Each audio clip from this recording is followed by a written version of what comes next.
Talk of the Town। नमस्कार, म जगदीश खरेल। कार्यक्रम टक अफ द टाउनमा यहाँहरूलाई हार्दिक स्वागत छ। आजको कार्यक्रममा हामी राष्ट्रिय भूकम्प सुरक्षा दिवसको विषयमा विशेष चर्चा गर्नेछौँ। कोरोना महामारीका कारण विगतका वर्षहरूमा जस्तो यो वर्ष भव्य रूपमा भूकम्प सुरक्षा दिवस मनाउन सकिएन। यद्यपि स्वास्थ्य सुरक्षा सावधानी अवलम्बन गर्दै देशका विभिन्न ठाउँहरूमा विभिन्न तह र तबकामा विभिन्न तरिकाले राष्ट्रिय भूकम्प सुरक्षा दिवस भने मनाइएको छ। राष्ट्रिय रूपमा भने मध्यपुर थिमी नगरपालिकाले राष्ट्रिय भूकम्प सुरक्षा दिवसको कार्यक्रमको आयोजना गर्यो।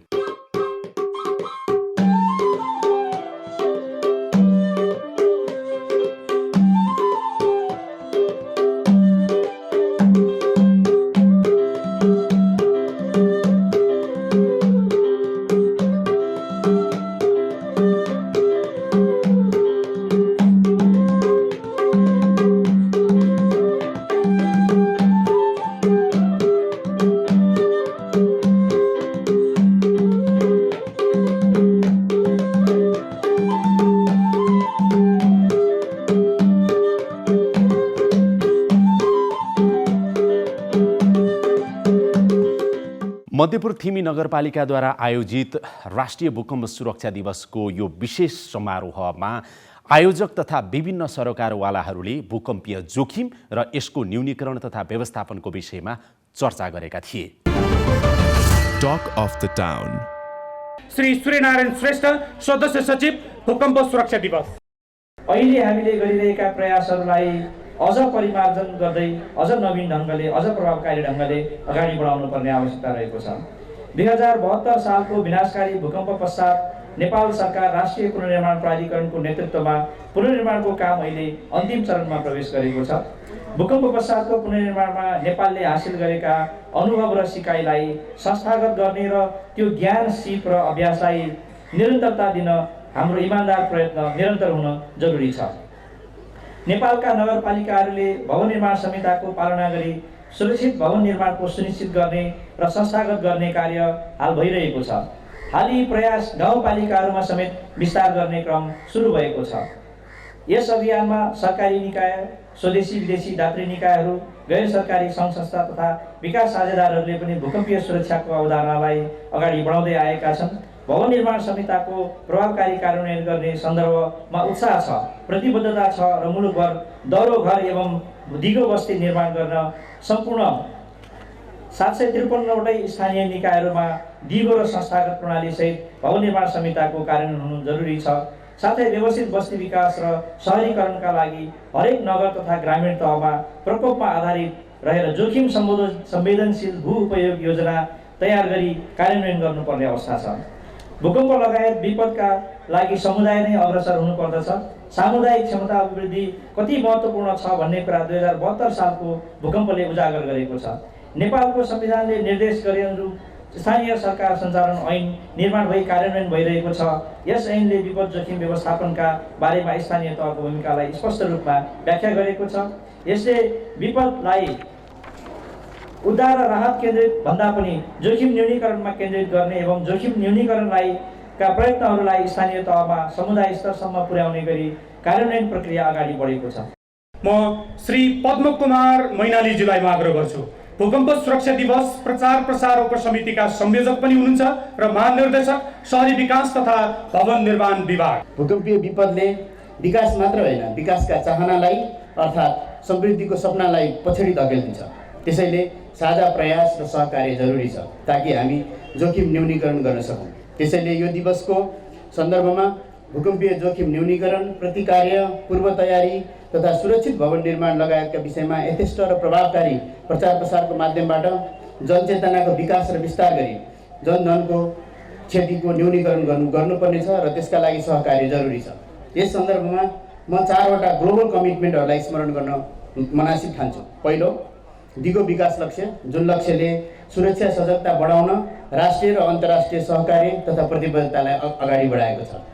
दोस्रो, जलवायु परिवर्तन, जसले बहुप्रकोपीय प्रकोपको महत्त्व र न्यूनीकरणमा सहकार्यको प्रतिबद्धता गर्छ। र तेस्रो, सेन्डाई फ्रेमवर्क, यसले विपद र विपद जोखिमका लागि सबै सरकारहरूसित र समुदायसँगको सहकार्यलाई लक्ष्य बनाएको छ।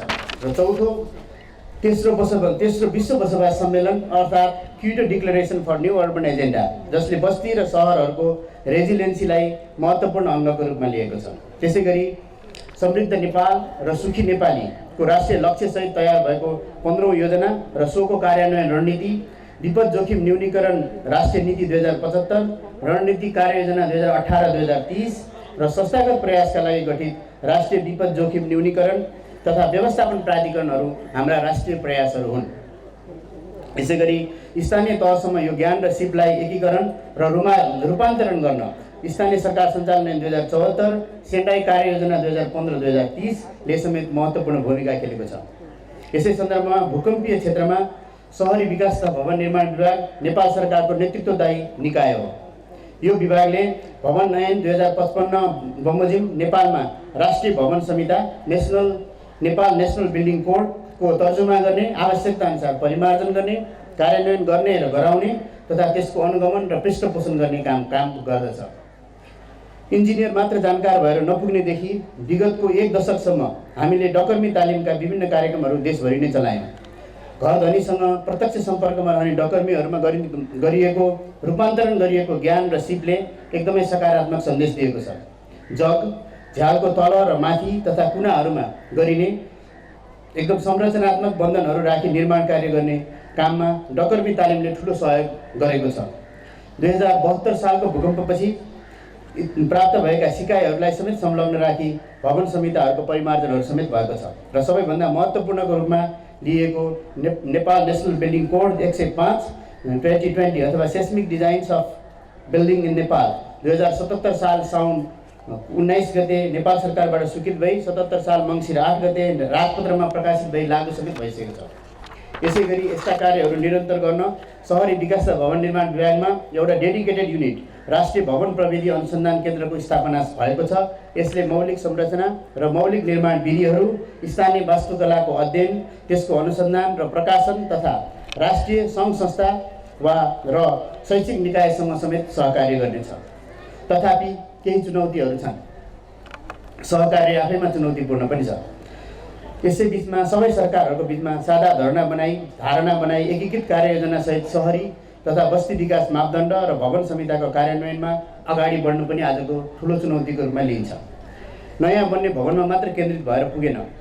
भूकम्पीय सुरक्षा प्राप्त गर्न नयाँ भवनमा मात्र केन्द्रित भएर नपुगेको कारणले 2072 सालमा तयार भएको सुरक्षित भवन निर्माण राष्ट्रिय कार्ययोजना अर्थात् national plan of action for safer building construction नापालाई साझा दस्तावेजको रूपमा तयार गरी सङ्घीय संरचना अनुकूल बनाई 1 वर्षभित्र कार्यान्वयनमा ल्याउन सके भूकम्पीय जोखिम न्यूनीकरणमा महत्त्वपूर्ण कार्य साबित हुनेछ र सोको लागि हामी सहकार्य गरौँ र सो समेत म प्रचार प्रसार उपसमितिको संयोजक तथा शहरी विकास तथा भवन निर्माण विभागको हालको नेतृत्वमा रहेको कारणले सबैलाई आह्वान गर्न चाहन्छु। I want to call in the dais Aishni Lave, UNDP resident representative. Nepal has many tools. Most of the understanding and knowledge needed to ensure there are building codes, model building bylaws, training curriculums for engineers, architects to design safe structures, and curriculum for training masons and artisans to construct safe buildings. In addition to the federal government, we also now have over 750 local governments, 7 provincial governments who have the resources and legal backing not to only frame rules and regulations, enact laws, but more importantly to enforce them within their jurisdictions, in a way exponentially enhancing the potential for good governance to make the positive difference in the lives and safety of their citizens. I see today as ramifications of our commitments to a culture of safety, one of the safeguard life. We also benefit from a unique collaboration between universities in Nepal and abroad, the Government of Nepal's science-based agencies, Ministry of Home Affairs and other line ministries, and the United Nations to build earthquake scenarios that aim to improve our preparedness. The UN family stands ready to work hand in hand, as was in the past, with the government of Nepal in developing a national earthquake contingency plan based on these scenarios. It will also always stand ready as a response partner. मन्तव्यको क्रममा श्री अनिल पोखरेलज्यूलाई म आग्रह गर्न चाहन्छु। कार्यकारी प्रमुख विपद जोखिम न्यूनीकरण तथा व्यवस्थापन प्राधिकरणबाट। हामी सबैलाई थाहा छँदैछ बाढीमा केही हदसम्म हामीहरूले पूर्व सूचना प्रणालीहरूलाई परिष्कृत गर्न सकेको छौँ। थुप्रै जनधनको ज्यान बचाउन हामीले सम्भव भएको छ। पहिरोको पूर्व सूचना प्रणाली त्योभन्दा निकै गाह्रो छ। हामीले यही वर्षबाट 9वटा जिल्लामा पाइलटिङको हिसाबबाट हामीले सुरु गर्दैछौँ। तर भूकम्पको पूर्व सूचना प्रणाली भनेको त्यति सजिलो छैन। पहिरोभन्दा पनि अझै बढी कठिन छ, कम्प्लेक्स छ। अहिलेसम्म विज्ञानले यसको धक्कालाई कम गर्न सक्ने कुनै उपाय पत्ता लगाएको छैन। तर पनि तपाईँ हामी सचेत भयौँ भने अहिलेको जस्तो अभ्यास यस्तो खालका खुला क्षेत्रहरू हामीले बनाउन सक्यौँ भने यस्तो भूकम्पबाट र मुख्य गरी यसका संरचनाहरूलाई हामीले बिल्डिङ कोडहरू फलो गरेर बनाउन सक्यौँ भने यसका क्षतिहरू निश्चित रूपमा पनि कम गर्न सकिन्छ। अब यो सँगसँगै हाम्रो लागि नयाँ चुनौतीहरू पनि आउँदैछ। त्यो के भने पुरा नेपाल भूकम्पीय जोखिममा छ। प्रश्न गरी भन्नुपर्दा हाम्रो सामर्थ्य अनुसार काम गर्दै पुरै नेपालको संरचनालाई नै भूकम्प प्रतिरोधी बनाउनै पर्नेछ। यसका दुईटा तरिकाहरू हुन्छन्। नयाँ निर्माणमा नगरपालिका गाउँपालिकाहरूले भवन संहिताको पूर्ण पालना गराउने, नगरपालिकाहरूलाई पनि त्यसतर्फ उन्मुख गराउने। अर्को अहिले भइरहेको निजी र सार्वजनिक घर तथा भवनहरूलाई उपयुक्त र मितव्ययी प्रविधिद्वारा रेट्रोफिटिङ गरी भूकम्प प्रतिरोधी बनाउने। यस कार्यका लागि नगरपालिका तथा प्रदेश सरकारहरूसँग सहकार्य गरी दीर्घकालीन, मध्यकालीन र अल्पकालीन योजना तर्जुमा गर्दै त्यसतर्फ अघि बढ्न प्राधिकरण तत्पर छ। 1 वर्ष अघि राष्ट्रिय विपद जोखिम न्यूनीकरण तथा व्यवस्थापन प्राधिकरण गठन भएपछि यी सबै विपदको पूर्व तयारी गरेर जनधनको क्षति कम गर्नेतर्फ हामी केन्द्रित भएका छौँ। जोखिम आकलन गरी उद्धार, राहत तथा पुनर्स्थापनाको योजना बनाएर प्राधिकरण अगाडि लागि परिरहेको छ। आम मानिसलाई सावधानीका उपायका सन्देश पुर्याउनुलाई पनि हामीले प्राथमिकताका साथ अगाडि राखेका छौँ। भूकम्प जस्तै अन्य जोखिममा पनि जोखिम न्यूनीकरण, पूर्व तयारी र सचेतनाले जनधनको क्षति व्यापक कम गर्न सकिन्छ। प्राधिकरण मन, वचन र कर्मले त्यसतर्फ लागि परेको छ। मुख्य गरी जोखिम न्यूनीकरणलाई नै हाम्रो मुख्य प्राथमिकतामा छ। त्यो सँगसँगै हामीहरूले हरेक स्थानीय सरकारहरूलाई र निर्वाचित प्रतिनिधिहरूलाई उहाँहरूको क्षमता अभिवृद्धि गर्ने, जोखिम न्यूनीकरण तथा व्यवस्थापन सम्बन्धी त्यो सँगसँगै हामीले यो पूर्व सूचना प्रणालीहरूलाई अझै प्रभावकारी बनाउने, यसको लागि चाहिने डिजास्टर रिस्क फाइनेन्सिङका जस्तो इन्स्ट्रुमेन्ट्सहरू, त्यो सँगसँगै हामीले हरेक जिल्ला, हरेक स्थानीय तह, हरेक वडा स्तरसम्ममा विपद पूर्व तयारी तथा प्रतिकार्यको लागि सरसामानहरू, त्यसको तालिमप्राप्त जनशक्तिहरू तयारी हालतमा राख्नलाई र त्यो सँगसँगै हामीहरूले यसको लागि चाहिने ह्युमेनिटेरियन स्टेजिङ एरिया लगायत अन्य डिस्ट्रिक्ट र लोकल लेभलमा पनि जुन स्टक हाउसहरू जुन गर्ने काम, त्यसलाई अझै हामीले प्रभावकारी बनाउने कामहरू हामीले अगाडि लगाइरहेका छौँ। सुशील गेवालीज्यू कार्यकारी प्रमुख हुनुहुन्छ राष्ट्रिय पुनर्निर्माण प्राधिकरण। उहाँलाई सान्दर्भिक मन्तव्यको लागि म आग्रह गर्छु। हामीले आजको दिनमा आएर हेर्दा 72 सालको भूकम्पलाई चाहिँ मूल्याङ्कन गर्ने हो भने हाम्रा करिब 7,91,000 घरहरू मध्येमा अहिलेसम्म करिब 91% घरहरू हाम्रो लगभग सम्पन्नताको अवस्थामा पुगिरहेका छन्। यो अन्तर्राष्ट्रिय अनुभवलाई पनि हेर्दा वा हाम्रै आफ्नै राष्ट्रिय अनुभवमा विगतमा प्राप्त गरेका अनुभवको हिसाबले हेर्दाखेरि पनि एउटा सन्तोष लाग्ने विषय हो। र यो जुन उपलब्धि हामीले आज हासिल गरेका छौँ, विशेष गरेर निजी आवासको पुनर्निर्माण यसको सबैभन्दा महत्त्वपूर्ण पक्ष हो। त्यो निर्माण सरकारले गरे होइन, जनता आफैले गरे हो। ती स्थानीय जनता, स्थानीय समुदाय भूकम्प पीडित जो भूकम्पबाट पीडामा हुनुहुन्थ्यो, तर त्यो पीडाबाट माथि उठ्ने एउटा अटोटका साथ हाम्रा स्थानीय समुदायले एउटा जुन खालको उत्साहका साथ चाहिँ काम गर्नुभयो, त्यसप्रति म विशेष रूपमा उहाँहरूलाई चाहिँ आजको दिनमा म आभार व्यक्त गर्न चाहन्छु। सरकारले 3 लाख रुपियाँ चाहिँ विभिन्न किस्तामा रकम उपलब्ध गरायो, एउटा प्राविधिक सहयोग चाहिँ उहाँहरूलाई दियो, एउटा दिशानिर्देश गर्यो कसरी काम गर्ने भनेर। तर जनताको त्यो क्रियाशीलता, नेपाली जनताको रिजिलियन्स तर्फको जुन खालको चाहिँ एउटा चाहिँ त्यो क्षमता छ, त्यो क्षमता आज संसारभरि प्रदर्शित भएको छ। त्यसले प्रेजेन्ट गर्ने खालको अवस्था भएको छ। हामीले निजी आवासको कुरा मात्रै होइन, हामी विद्यालय भवनहरू आज गाउँमा हेऱ्यौँ भने वास्तवमा 7,553 विद्यालयमध्ये हामी 6,000 भन्दा माथिको विद्यालयको पुनर्निर्माणका काम सम्पन्न गरेका छौँ। हाम्रा थुप्रै सम्पदाहरू अहिले चाहिँ 920वटा भन्दा बढी सम्पदा हाम्रो क्षति भएको मध्येमा आज हामी करिब 61% बराबरको काम चाहिँ सम्पन्न गऱ्यौँ भन्ने अवस्थामा आइपुगेका छौँ। स्वास्थ्य संस्थाहरू, सरकारी भवन, सुरक्षा निकायका भवन यावत रूपमा चाहिँ हाम्रो ठुलो लगानीका साथ हामीले यो काम गरेका छौँ। र यसमा अन्तर्राष्ट्रिय समुदायले गरेको सहयोगप्रति पनि म हार्दिक रूपमा आभार व्यक्त गर्न चाहन्छु। हामीले बिल्ड ब्याक बेटर भन्ने सिद्धान्तमा आधारित भएर, सोचमा आधारित भएर यो पुनर्निर्माणको कामलाई चाहिँ यो अवस्थामा पुर्याएका हौँ।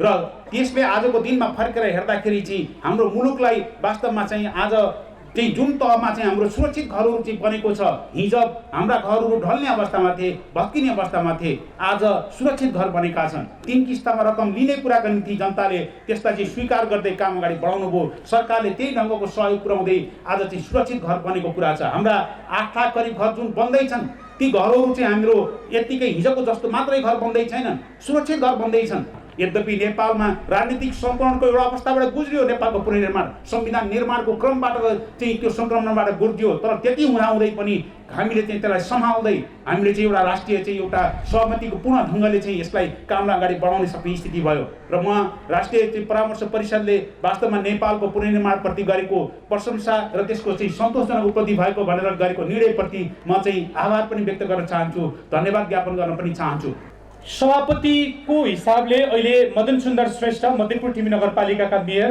उहाँले सम्बोधन गर्नुहुन्छ। मध्यपुर तिमी नगरपालिका 2057 सालदेखि नै बिल्डिङ कोडलाई फलो गरिराखेको छ। नगरपालिकाको आफ्नै मापदण्ड निर्माण गरेर निर्माणहरू भइराखेका थिए। त्यस कारणले पनि हुनसक्छ मध्यपुर तिमी नगरपालिकामा 72 सालको भूकम्पबाट क्षति अन्य नगरपालिकाको तुलनामा कमै रहेको छ। हामी यो भूकम्पीय सुरक्षाको दृष्टिले बिल्डिङ कोडलाई पालना गर्दै गइरहेका छौँ, मापदण्डलाई कार्यान्वयन गर्दै गइरहेका छौँ र आगामी दिनमा पनि कार्यान्वयन हुँदै जाने म प्रतिबद्धता जाहेर गर्न चाहन्छु। स्थानीय सरकार आइसकेपछि, स्थानीय तहको निर्वाचन भइसकेपछि हामीले सम्पदा पुनर्निर्माणको क्षेत्रमा जुन रूपमा हामीले काम गरेका थियौँ, हामीले यो बेलासम्म हामीले यसरी यस्ता खुल्ला पार्कहरू 2वटा पार्क निर्माण सम्पन्न लगभग निर्माण सम्पन्नको क्रममा रहेको छ। 3वटा भूकम्पबाट क्षति भएका मन्दिरहरूलाई ग्राउन्ड जिरोबाट हामीले पुनर्निर्माण सम्पन्न गरेका छौँ। 5वटा पोखरीहरू पुनर्निर्माण गऱ्यौँ भने हामीले चाहिँ 25वटा पार्टी पौवाहरू पुनर्निर्माण गऱ्यौँ। पछाडि रहेका ढुङ्गे धाराहरू जस्तै धाराहरूलाई चाहिँ पुरिसकेका ढुङ्गे धाराहरू 25वटा हामीले 20वटा संरक्षण गरिसकेका रहेछौँ। यी कुराहरूको आधारमा हामीले नोमिनेसनमा पर्न सफल भयौँ र यस आधारमा चाहिँ सम्पदा संरक्षण र यसको जगेर्नाको रूपमा जुन रूपमा मध्यपुर तिमी नगरपालिका कदम चालेको थियो त्यसको आधारमा चाहिँ एसियाकै एउटा उत्कृष्ट पुरस्कारबाट हामी सम्मानित हुने मौका पाएका छौँ। अहिले चाहिँ भूकम्प सुरक्षा दिवस मनाइराख्दाखेरि म 3वटा कुरालाई चाहिँ प्रतिबद्धता जाहेर गर्न उपयुक्त ठानिरहेको छु, त्यो सम्भव देखिरहेको छु। त्यो अनुसार म प्रतिबद्धताको रूपमा अगाडि सार्न जमर्को गर्दैछु कि यसमा हामीले चाहिँ यो जुन हामीले बनाएको यो फान्डलाई चाहिँ ल्यान्ड पुलिङ गर्ने भनेका छौँ। यस्तो हामीले चाहिँ लो ल्यान्डहरूको चाहिँ 6वटा ठाउँहरूमा हामी ल्यान्ड पुलिङलाई जग्गा एकीकरण आयोजना सुरु गर्न गइरहेको छ मध्यपुर तिमी नगरपालिका आफै। यी कार्यक्रमहरूसँग हामीले सुरु गर्दाखेरि यसमा चाहिँ हामीले जोखिम संवेदनशीलता भूविज्ञान नीतिलाई चाहिँ व्यावहारिक रूपमा कार्यान्वयन गर्ने प्रतिबद्धता जाहेर गर्न चाहन्छु र यसअनुसार रिस्क सेन्सिटिभ ल्यान्ड युज प्लानलाई चाहिँ हामी कार्यान्वयन गर्ने र यसको लागि चाहिँ यो हाम्रो विपद प्राधिकरण र एनसेटले पनि सहकार्य गर्नेछ भन्ने मैले पूर्ण विश्वास लिएको छु। मध्यपुर तिमी नगरपालिकामा हालसम्म चाहिँ भूकम्प स्मारकको रूपमा केही निर्माण भएको रहेनछ, हामीले खोज्यौँ पनि अहिलेसम्म पाएनौँ। यस आधारमा चाहिँ म प्रतिबद्धता जाहेर गर्न चाहन्छु कि अर्को माघ 2 गतेसम्म हामी 24औं भूकम्प सुरक्षा दिवस मनाउँदाखेरि मध्यपुर तिमीको यही गुमारे पार्कमा हुनसक्छ, हुनसक्छ अर्को ठाउँ हुनसक्छ, उपयुक्त ठाउँमा चाहिँ भूकम्प स्मारक निर्माण गरेर त्यही अनुसार चाहिँ कार्यक्रम अगाडि बढाउने प्रतिबद्धता जाहेर गर्न चाहन्छु। Talk of the Town। कार्यक्रममा उपस्थित गृहमन्त्री रामबहादुर थापा बादलले नेपालमा भूकम्पीय जोखिमको अवस्था र सरकारी तर्फबाट भइरहेको प्रयास र प्रतिबद्धताको विषयमा आफ्नो धारणा यसरी राख्नु भएको थियो। उपस्थित महानुभावहरू, नेपाल तपाईँ हामीलाई थाहा छ यो भूकम्प जोखिम क्षेत्रभित्र पर्छ र हामीले थाहा पाइसकेका छौँ नेपालमा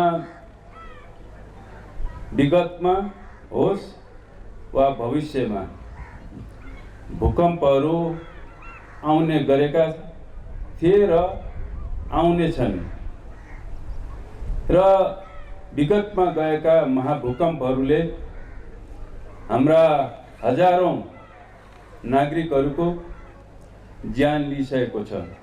भूकम्प मानव जातिको निम्ति, सबै राष्ट्रहरूको निम्ति एउटा चुनौती बन्दै आएको छ र यो चुनौतीलाई कसरी सामना गर्ने भन्ने सन्दर्भमा सबै राष्ट्रहरूले आफ्नो स्थानबाट यो चुनौतीलाई सामना गर्नको निम्ति आवश्यक नीतिहरू, आवश्यक संरचनाहरू र आवश्यक पहलहरू, प्रयासहरू गर्दै आइरहेका छन् र यही सन्दर्भमा हामीले नेपालको परिप्रेक्ष्यमा पनि भूकम्पले ल्याउने विपदहरूको सामना कसरी गर्ने र हाम्रा नागरिकहरूको जीवधनको रक्षा कसरी गर्ने भन्ने चुनौतीको सामना हामीले गर्दै आएका छौँ। हामीले आम नागरिकहरूलाई सचेत पार्ने, आफ्नो सुरक्षा आफै गर्ने, त्यही एउटा निरन्तर एउटा सचेतना, एउटा जनजागरण कार्यक्रमहरूलाई हामीले निरन्तर अगाडि बढाएर हामीले भूकम्पबाट हुने जनधनको क्षतिको न्यूनीकरण गर्न सक्छौँ, ती चुनौतीहरूको सामना गर्न सक्छौँ। त्यसकारणले एउटा सन्देश हामीले यो कार्यक्रम मार्फतबाट के दिन चाहन्छौँ भने भूकम्पको सामना गर्नको निम्ति पहिलो कुरा भनेको सचेतना, एउटा जागरण, एउटा जागरुकता, एउटा सजगता चाहिँ आवश्यक छ। हामी सजग भयौँ, हामी जागरुक भयौँ भूकम्प बारेमा, यसको यी परिघटनाहरूको बारेमा हामीलाई ज्ञान भयो भने हामीले यसको जोखिमबाट, यसले निम्ताउने विपदबाट आफ्नो रक्षा आफै गर्न सक्छौँ। त्यस कारणले सचेतना कार्यक्रमको रूपमा हामीले नेपालमा यस किसिमको अभियानहरू सञ्चालन गर्दै आएका छौँ र भविष्यमा पनि हामीले यसलाई अगाडि बढाउँदै जानेछौँ। र भूकम्पले सबभन्दा बढी क्षति कसरी गर्ने गरेको छ, यहाँ विज्ञहरूले, यहाँ पूर्वोक्ता मित्रहरूले यहाँ भनिसक्नु भएको छ। नेपालको सन्दर्भमा होस् वा विश्वको सन्दर्भमा होस्, सबभन्दा धेरै क्षति भवनहरू भत्किँदाखेरि हुने गरेको छ र ठुलो क्षति भवनहरू भत्किनको कारणले गरेको छ।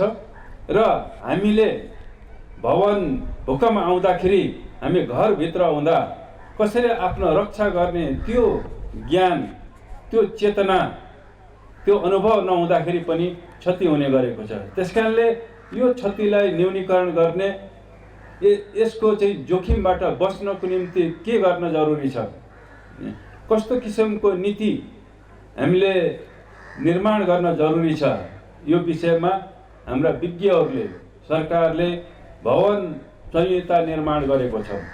हामीले यस किसिमका घरहरू निर्माण गर्ने र निर्माण गर्ने चेतना जनतालाई दिन जरुरी छ। भूकम्प प्रतिरोधी घरहरू निर्माण गरेर, भवनहरू निर्माण गरेर हामीले त्यो विपदबाट, त्यो जोखिमबाट, त्यो धनजनको क्षतिबाट हामी बच्न सकिन्छ।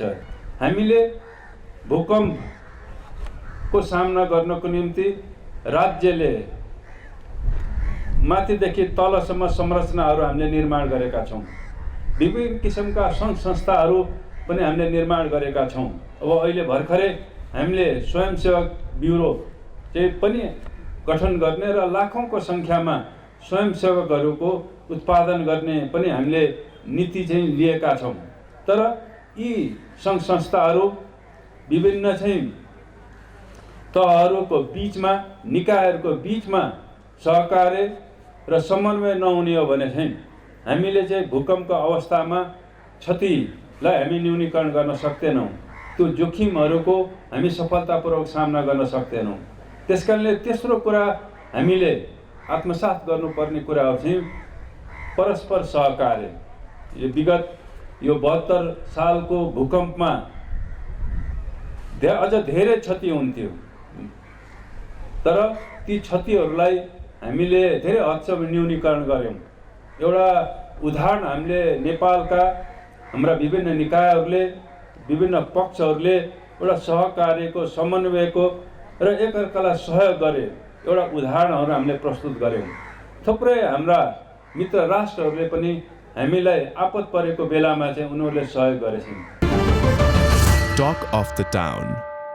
राष्ट्रिय भूकम्प सुरक्षा दिवस हामी हरेक वर्ष मनाउँछौँ, तर अहिले पछिल्लो समयमा खुसीको कुरा के छ भनेदेखि भवन संहिताको कार्यान्वयन विगतका वर्षहरूको तुलनामा अहिले बढ्दै गइरहेको छ, जसले गर्दाखेरि सुरक्षित संरचना निर्माण गर्नुपर्छ भन्ने चेतना जनस्तरदेखि सरोकारवाला हुँदै विभिन्न सरकारी तथा गैर सरकारी निकाय बीचमा पनि यसको आवश्यकता महसुस गर्न थालिएको छ। भवन संहिताको प्रभावकारी कार्यान्वयन गर्न सकियो भने मात्रै पनि हामीले भूकम्पीय जोखिम न्यूनीकरण गर्न सक्छौँ र ठुलो धनजनको क्षति हुनबाट मुलुकलाई जोगाउन सक्छौँ, जीवधनको सुरक्षा गर्न सक्छौँ।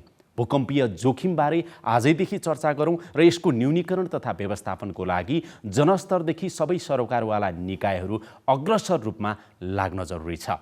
यसका साथै आजको लागि यो कार्यक्रम यहीँ बिट मार्ने अनुमति चाहन्छु। कार्यक्रम युनिटका सम्पूर्ण सहकर्मीहरूको साथमा मलाई पनि बिदा दिनुहोस्। नमस्कार।